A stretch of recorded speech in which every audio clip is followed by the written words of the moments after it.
Quand tu penses à ta relation, est-ce que penses-tu que ta relation va dans le bon sens?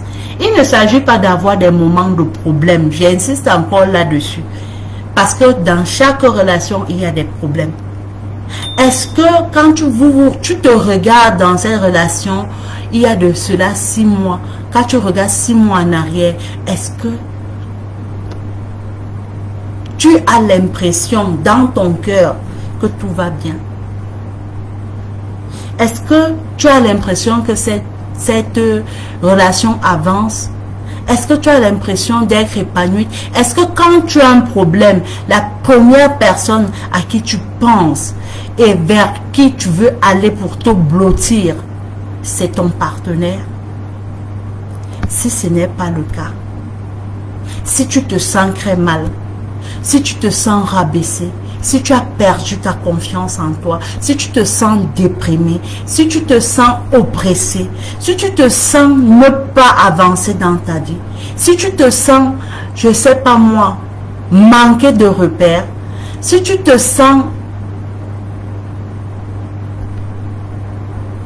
vidé, sache que tu es dans une relation toxique. Sache que tu es dans une relation toxique. N'attends pas que peut-être les gens voient seulement les relations toxiques quand il y a déjà les coups, les violences physiques et tout. Non. Déjà même à ce stade-là, parce qu'il faut savoir que là, les mots ont quelque chose de particulier. Les mots peuvent te détruire pendant des années. Pendant des années.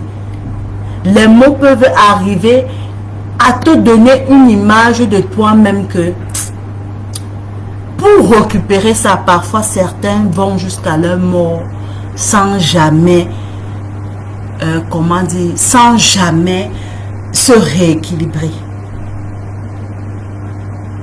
Donc, la violence verbale est même encore plus dévastatrice que la violence physique. Et relation toxique ne rime pas forcément avec violence physique ou violence verbale, mais parfois avec cette violence psychologique que tu dois vivre en permanence et qui te détruit à petit feu dans la durée.